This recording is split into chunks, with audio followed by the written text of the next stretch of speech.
Are students dumber than they used to be? Welcome aboard. Well, how you doing, Jeremy? Pretty good. Actually, I was just like crying into my soda about this today. Oh, really?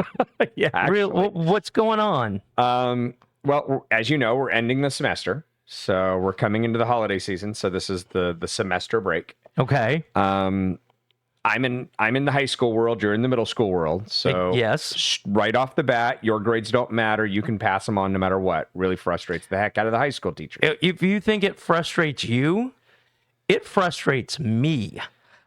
No offense, Seth. I'm gonna call BS on that, because no matter whether they're an A student, an F student, you just move them on your way. No. You just ask for them to be quiet. Au contraire, mon frere. I'm not moving them along. If it was up to me, if you fail a class, you stay behind. Now, maybe it might be, okay, you get 2 Fs in the 3 years. Okay, all right.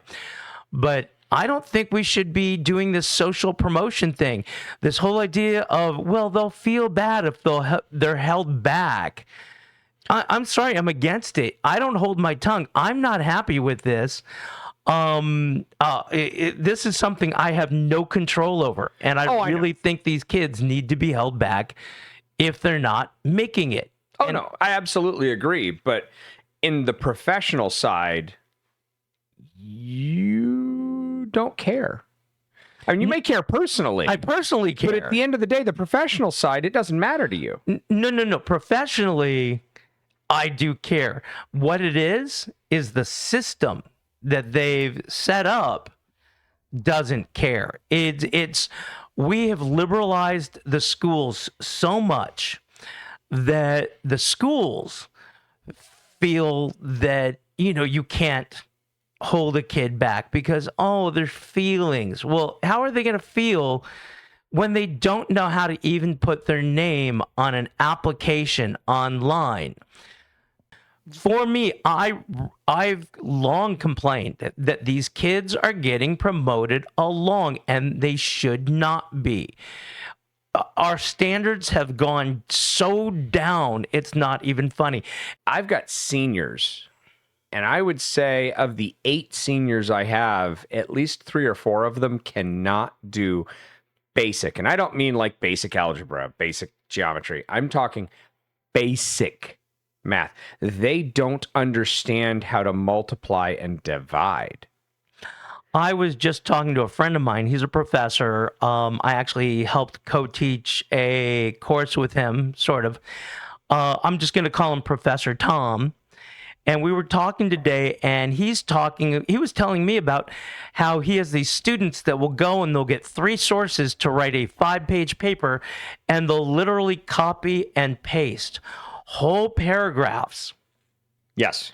And turn it in thinking, hey, I've done everything. And it's like, no, you can't do that. And they don't cite it. These kids don't know what they're doing.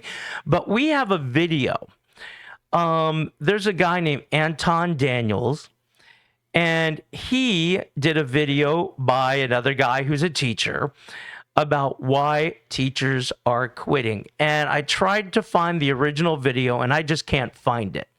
So we're doing a reaction video to a reaction video, and we're going to leave Anton Daniels out. By the way, he does great videos. If you get a chance, check him out. I was going to say, it looks like a TikTok video, but I don't have TikTok, so... I don't have TikTok either. I don't have TikTok either. So tell you what, we're going to start this video. This guy is a former teacher, and I understand his frustrations. Absolutely. All right, here we go. Former teacher and now parent, and I can see a splitting that's happening in society, and it has nothing to do with politics. I did another video regarding this, having to do with a splitting regarding technology and moderation versus not. This is something entirely different, but connected. The splitting is parents who teach their kids versus those that don't. Why are teachers leaving in droves? And many of them are homeschooling their kids. If you were just... I can tell you exactly why. Go ahead. Because we're just passing these kids on. And since COVID, especially in the mathematics, they're using these online systems where the kids literally just punch buttons until it tells them they got the right answer. And so they don't learn any of their math. They don't master it, using those fun words. There's no rigor in the program at all. And so these kids literally learn nothing. They learned how to pass a test by randomly pushing buttons, and then they move on to the next thing. And so, yeah, for one, we teach our kid. I mean, our kid's just about out of high school now, but we put him in all the extra programs. We put him in everything else. We made sure that he had extra things that brought value to the life, not extra as in extra homework. Here's the thing. I remember when they first brought out Chromebooks, the laptops. Ugh. And we were excited about the ability to have some computers. And what they have done is exactly what the powers that be, that school boards do all the time. They come up with something and they say, hey, this is just optional. It's to enhance. And then it becomes the Bible. Oh, no. But at least in my world, the teachers have made it the Bible. Oh, absolutely. They absolutely don't want to do anything that resembles original teaching. And a lot of teachers are just putting these kids onto a computer and they're like, oh, well, here's today's program. Go ahead and do it. And they sit back and watch. And this year I said no more. I have used computers maybe 3 or 4 times, and that was to do things, research on a project, and that's it. Like, we are literally doing research on a project, not all the time, but we've done it a handful of times during the year. But beyond that, I'm going back to paper and pencils. Yes. And books and discussions. Oop, I just hit my mic. Paper, pencils, books, and discussions. And we're getting away from the computers. And yes, every once in a while, I will have a video or a snippet of a video I want to share, and I put that up on a smart board so the students don't need to use their computers. I'm getting away from these Chromebooks because they're devastating education, and it's ruining knowledge for kids, intellectual ability. There are quite a few schools that are now going to writing tablets, like Remarkables and things like that, so that kids actually have to physically write this stuff down, because it's a scientifically proven fact that if you write it down, you'll remember it, because it goes in through your eye, it rattles around in your brain, goes down into a muscle memory, which we actually learn more from muscle memory than we do from actual sight. And then it comes back into sight because we have to see what we just wrote to make sure that we did it right. And so it actually writes in our brain like 3 times and in like 2 different ways. There's this whole big science behind it. And I've found that it actually works. When these kids take notes, even if they're not very good notes, they still remember it. And for me, I think it helps them digest. I'm one of the few teachers in my school, at least according to my kids, that actually write on the whiteboard. Most of them just have slides and they just advance the slides and they expect the kids to write down from the slides. I write on the whiteboard. There are certain things that I do use slides on, but they're not looking on their laptops. They're looking up. But then I write all over it on the smartboard. I write on the whiteboard. And you're right. Studies show that when you read it, you write it, you speak it, and discuss it, you do so much better than actually doing, say, math. I don't teach math, but math on a computer. And one of the things I've also noticed, because I do tutoring and I help out with math. I'm not a math teacher, but I know how to teach math. I'll never be a math teacher, but I can teach it. These kids are using calculators for everything, and you wonder why they don't know their times tables. What we've done to education is dumb it down, and I, for one, think it's on purpose. It's very well possible. Let's keep going. Let's keep going. Leaving, it's one thing, but leaving and pulling your kids is a whole nother part. Generally speaking, here's what I saw. First of all, it is not cool to learn at all. I've got to agree with this. It's become, oh, well, you're just, teacher's pet, and who needs school, and why do you need to learn all this stuff? And I've had parents in meetings, and I've had friends who've had parents in meetings who say it doesn't matter that he is not passing all these classes. I think it happened to you as well, because he's just going to work for his dad. Well, great. He's going to work for his dad and be stupid. I've actually had those arguments. There was a kid in my previous school that I taught in, and he said, well, and the kid, there was drama there, but we'll just skip right to the meeting. And the mom says, well, he's just going to fill gas cans for his dad. And I said, well, he's going to do more than that, isn't he? And she says, no, he's just going to work for his dad. His dad had a commercial landscaping business. And he says, just going to fill gas cans and make sure the machines run good. And I said, well, he's going to take over the business someday. Well, of course. And I said, well, he's going to need to know how to calculate square footage. He's going to need to be able to know how to calculate man hours compared to how many employees and blah, blah, blah. Gave a whole laundry list. And you could see mom, it just went over mom's head that these things might be needed. Yeah, it floors me how we've gone to a society of stupid people. And I'm sorry. They're proud to be. I have kids right now. I have mostly freshmen. So I have ninth graders, which are basically eighth graders. And I mean, by second semester, they're supposed to have kind of molded into freshmen, but it's getting worse and worse. But these kids, they don't want to be the A students. I have, and I'm not kidding, I just did these numbers. I literally had no idea you were doing this today. I just sat down out of my own morbid curiosity at lunchtime and started writing down some stuff. I have less than 8% total, all my freshmen, less than 8% in a year one class that are getting an A.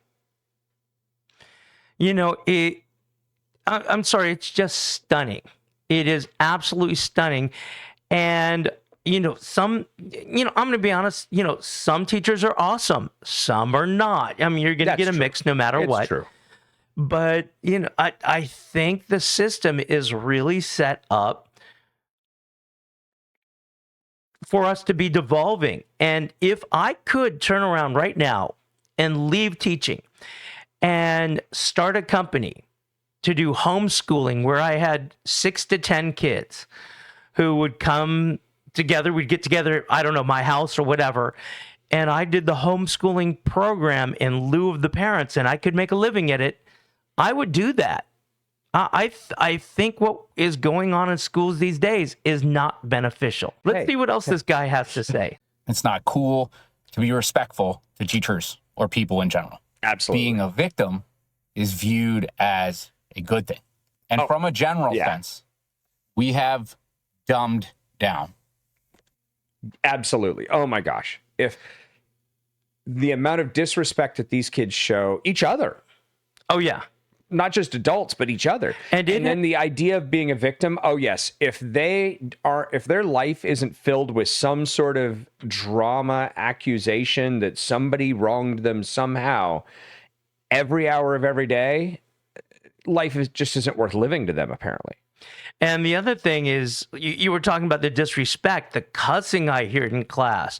Oh, yeah. The racial slurs. And it's not just the N word. You have a B word for Hispanics, and they say that. Just the absolute disrespect in classes. I'll have kids come in and they're tardy, and they'll argue they're not. And I'm like, I'm not going to argue. I'm marking you tardy. And sometimes you get parents who do care and they help out, and that's awesome. But just as often, you get parents who are like, I don't care.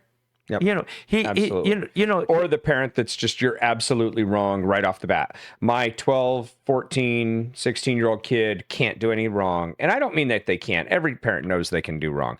But they immediately believe the kid who probably lied to them about something at home literally that day. And then, but as soon as it becomes a he said, she said with the teacher and the student, the student's automatically right. Well, back in the day when we were kids, you get the parent, the teacher, and the student, and the parent would look at the kid and say, explain these grades to me. And now the parent, the teacher, and the kids get together and they look at the teacher and say, explain these grades to me. Yep. And I've actually had a parent, not recently, but a while ago, turn to me and say, it's not my job to get him to do his work. You're the teacher. You need to get him to do his homework. Yeah. And it's like, what? All right, let's get back to him. Schools. We're eliminating gifted classes, and just the class structure itself has changed. You know, this is true. And this is part of the left. And not enough minorities were making it into the gifted classes. And so instead of pushing the minority kids to do better and get into the gifted classes, They got rid of the gifted classes. They got rid of the gifted classes because it's not equitable that some kids are doing better than others, which just reeks of communism and socialism and just absolute, hey, let's race to the bottom. Everybody must be equal. And I'm sorry, maybe if you aren't doing so well, you should look at the kids who are doing great and emulate them. You know, it's funny you bring that up. That's kind of what's happening in my program right now. And they're taking kids that satisfy what we call the dashboard, and they're stuffing them into programs like mine, and they're not ready for some of them. And it depends on where you go. But if you've got somebody who doesn't know how to drive, you don't put them on the freeway.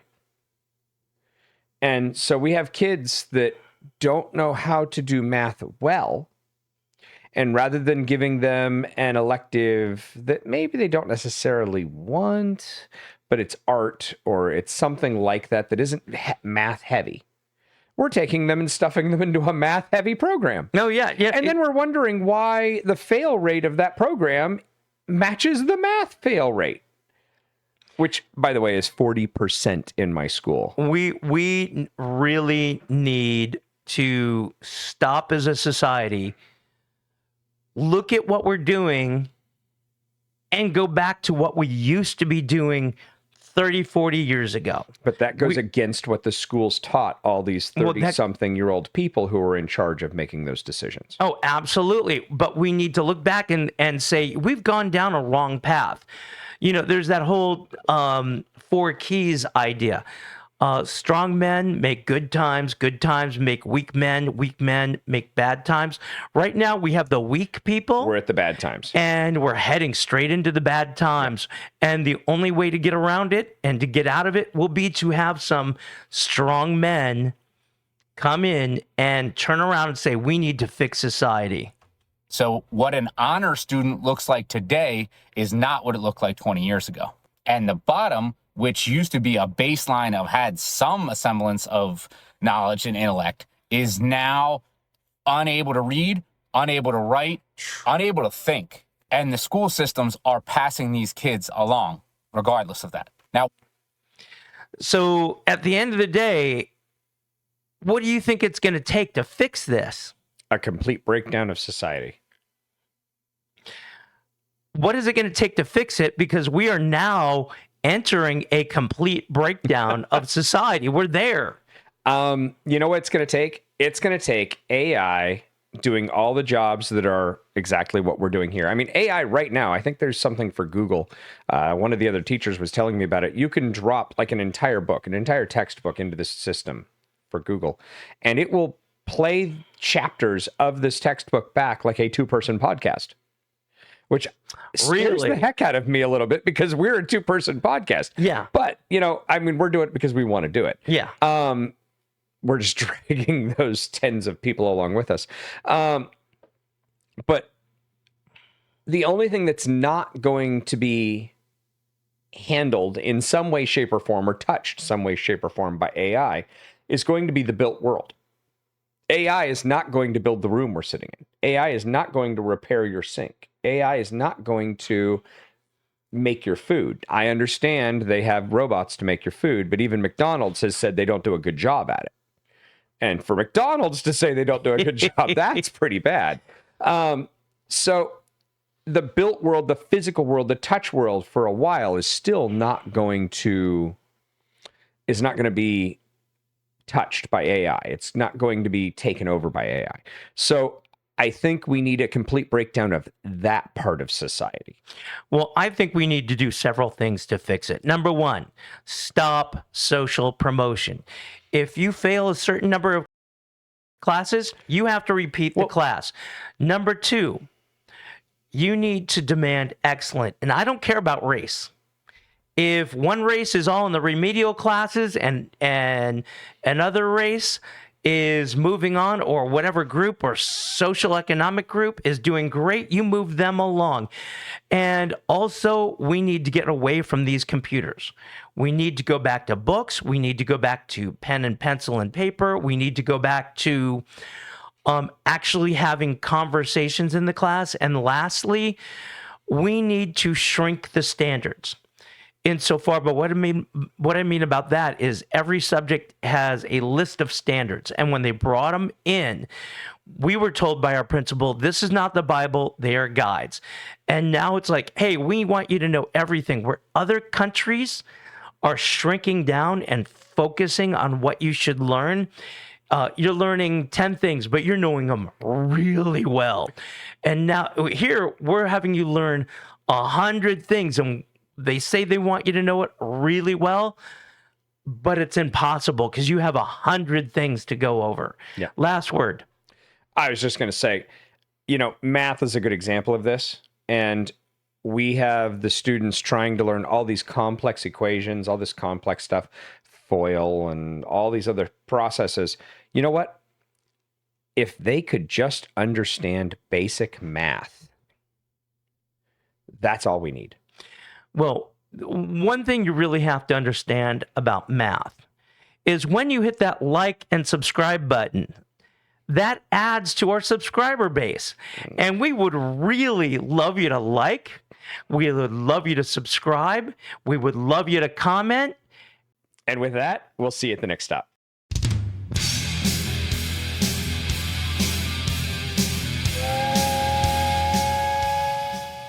And I'll hold on a second because you're having problems with your mic. I just decided to play with my mic while I'm working. Yeah, you no, keep not talking. It's okay. Okay. I mean, this is what I do. I'm a knoller, so I'm just going to sit there and move things around and play with things. And I was looking at your mic, and I really like the angle of your mic and how your arm is. And I was just like, why didn't I do that with mine? Well, and so that's what I'm doing right now. Is I'm just playing with it while we talk. Well, mine is set up where I can just kind of kick back, and I'm still that far away from the mic. I'm relaxed. So fix your mic. I'm just playing with it. I'm just goofing off here. Don't worry about it. Okay. Don't And worry. I'd put your mic. People will suffer with the noise.